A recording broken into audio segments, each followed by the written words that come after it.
হরে কৃষ্ণ, রাধে রাধে, শুভ সকাল।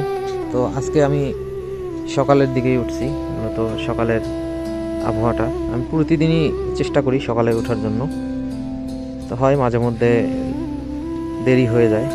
তো আপনাদেরকে বলছি, যারা আপনারা অনেক দেরি করে ঘুম থেকে উঠেন, সকালে 10টা বা 11টা, 12, অনেকের 12টাও বেজে যায়, তাদের উদ্দেশ্যে বলছি, দেখেন আমাদের মানে এই কলিযুগের আয়ু কিন্তু খুবই কম।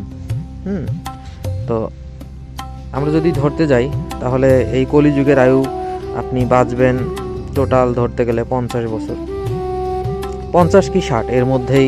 আপনার যদি বিভিন্ন কোনো ব্যাধি থেকে থাকে, মানে আপনার অসুস্থতা, বিভিন্ন ধরনের বড় ধরনের কোনো অসুস্থ সংক্রমণ থেকে থাকে, সেক্ষেত্রে দেখা যায় যে আপনি অতি তাড়াতাড়ি হয়তো বা পরলোকে গমন করেন, অথবা কোনো দুর্ঘটনাবশত সেক্ষেত্রেও আপনি অতি তাড়াতাড়ি পরলোকে গমন করতে পারেন।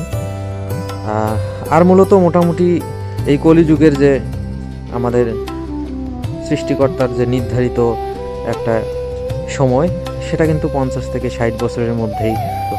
দিন এবং রাতকে বিভক্ত করতে চান, 50 বছরের মধ্যে আপনি কিন্তু আপনার হাতে সময় পান মাত্র 25 বছর, যেটা আপনি দিনের আলোকেই এই পৃথিবীটাকে দেখেন, আর বাকিটা সময় রাত বা সন্ধ্যা এরকম একটা বিচলন হয়। তো যেখানে আপনি 25 বছর একটা সময় পান, আপনার হাতে কিন্তু খুবই কম সময়, 25 বছর। আবার আপনি দেখেন 25 বছরের মধ্যে আপনি যখন শিশুকালে ছিলেন, তখন আপনার মা হয়তো বা ঘুমাইতে বলতো, আপনি ঘুমাই যেতেন, অথবা আপনার বৃদ্ধকালে আপনার অসুস্থতার কারণে আপনি অনেক সময় শুয়ে থাকতেন।